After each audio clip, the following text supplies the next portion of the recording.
Okay, welcome to the Swing Trading with Cycles channel. This is our update on platinum. I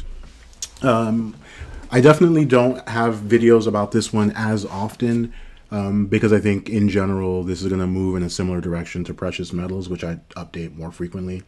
But I want to spend just a few minutes talking about this one. And so I'll actually start on the daily chart first, and this is December 7th.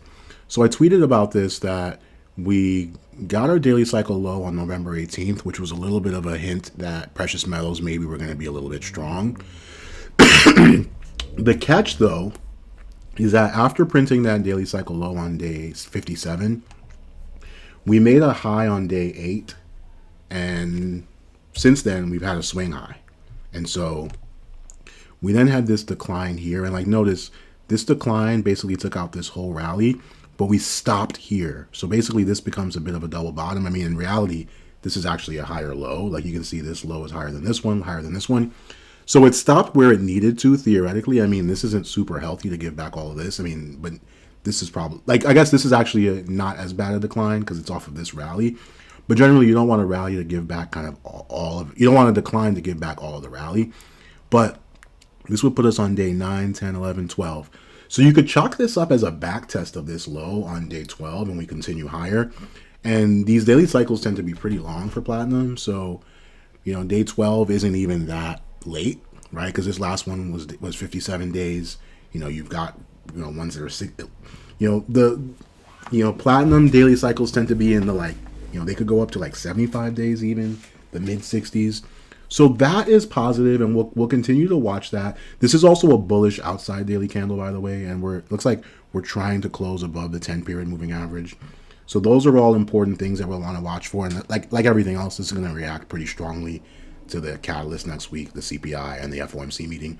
In terms of the weekly chart, we made a significant low on week 18, which seems like it's an early weekly cycle low because we tend to get weekly cycles around like in the 30-week range. Since then, we rallied for 10 weeks, and then we've pulled back into this bull flag thing. And so right now it's week 14, and it begs the question, are we going to have a longer cycle like we usually do around 30 days, or are we going to have another one of these short ones like 18? So maybe we have two short ones that, you know, are like, because we had these two longer ones, maybe these are going to be two short ones. If we think about the daily cycle, if we go back to that, it's always nice to kind of use the two to sort of triangulate almost.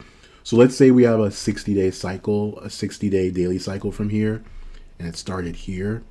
That puts us at, sorry, I gotta make this a little bit smaller.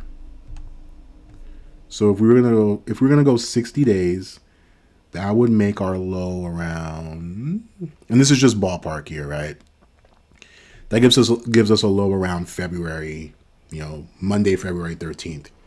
And so how does that look on the weekly chart, right? So Monday, February, the week of February 13th would be, that would be a 24-week cycle. So that's interesting, right? Like that could make sense, right? So you have a little 18-week cycle and then another 24-week cycle.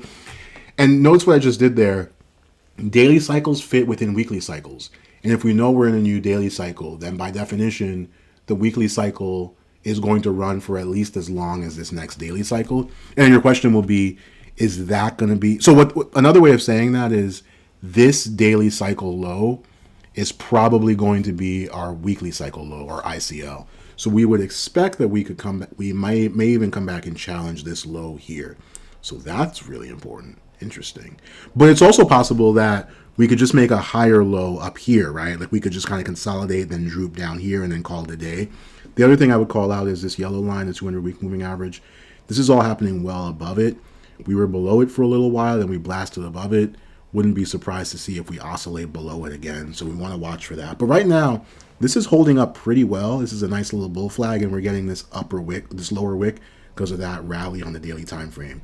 And if we look at the monthly chart, you know, most importantly, September, and we go back to this month, September being an important month. It was your top for the dollar. It was your top for 10-year yields, potential 8-year cycle low for gold. And here you're seeing it's a big, beautiful swing low for platinum. It's actually also a quarterly swing low. If we flip over to the quarterly chart, notice we are above the high from last quarter. So all of this is pointing to September being a major bottom for platinum on month 30. But here's the catch. Just because you have a new cycle doesn't mean the new cycle itself is going to be bullish. It could have an early high. So this cycle that just completed potentially on month 30, it had a high on month 11. So it was actually pretty left translated. So we rallied for 11 months and then declined for 19 months. We're now on month 3 of this daily cycle, or excuse me, of this long-term cycle. And so now it becomes a question, where is the top for this cycle, right? It could be that we get a really early one. Like, look at this long-term cycle that topped on month 7, or this one that topped on month 7 after a very feeble rally, right? So those kinds of things happen. That said, because it's only month 3, if this is a new monthly cycle, you would, or a new, long-term cycle, you would think we at least have another few months to rally, right? At least into early 2023. Yet at the same time, we just looked at that other chart that suggested, we're probably going to be moving into an ICL soon, albeit we can make higher highs before we start that descent. So a lot of cross currents happening here. And I would say also very equally important, this is an inside month so far. December is inside November, the November range. So November range is a high of 1080 and a low of 918. So important to be aware of that as we just kind of oscillate in between those two. And as I said, quarterly is looking good. We actually have a swing lows. We'll have to see how we close out this month, of course. And I'll close out this video by looking at a ratio chart. So on the left-hand side, this is your chart for platinum absolute terms. On the left-hand side, it's your platinum chart. And on the right-hand side, you have platinum divided by a broader commodity index, of which platinum is a part. And you can see these are yearly candles. So this current year, 2022, we made a major low and then we rebounded hard, right? That's what this lower wick is. A lower wick is always a pullback, a rally on a lower time frame. But we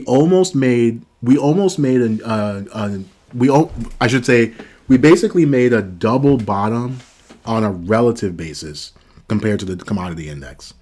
And that other low was in 2008, and we obviously know what that was all about, the global financial crisis. So this gives you a good chance that, like, whoa, maybe this is a long-term bottom, and this is relative terms, right? So I think the point here is, if you're going to be in platinum, does it make sense to be in platinum versus other commodities based on how platinum is moving versus the index? And at least here, it looks like we're starting to rally, or at the very least, we've made an important bottom. And if we zoom into the 3-month chart, for instance, ooh, that looks nice. I mean, look at that. That's a nice little swing low on the relative chart here, and we're getting followed through this quarter. A lot of wood to chop. I mean, look at all this decline, and so this could end up just being a lower high and a continuing downtrend. So we're going to want to watch for that. But right now, platinum is looking like a pretty good bet compared to the broader commodity index. In its own right, as we said, we have a quarterly swing low in place, and so it's good to know that we also have a quarterly swing low in place on a relative basis. Meaning we're outperforming the broader commodity complex. So that's good to know about, something that we're going to continue to watch. And let's see, what does that look on the weekly?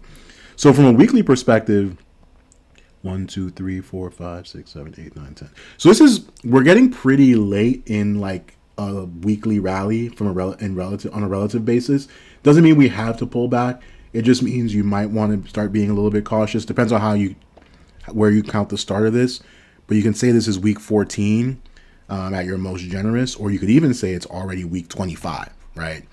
And generally, the idea, though, is that rallies can't go on forever.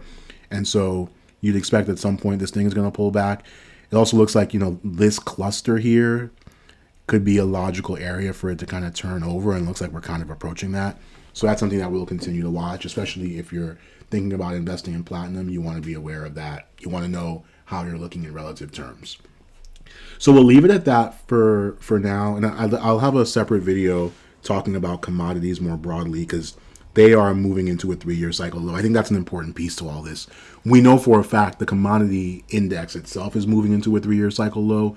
So the idea that platinum just printed a major cycle low in September, that's going to be interesting. We know gold maybe did as well. So not every single component of the commodity index has to follow it in lockstep. And this certainly suggests that, or tells you plainly, that platinum is outperforming the commodity index. So it could be that they're actually leading, right? Like they bottom first, platinum and gold. So another important piece of the puzzle and an important data point we're going to watch, especially as we go into early 2023. So we will leave it at that, but continue with updates on Twitter and certainly more videos here. Thanks for watching.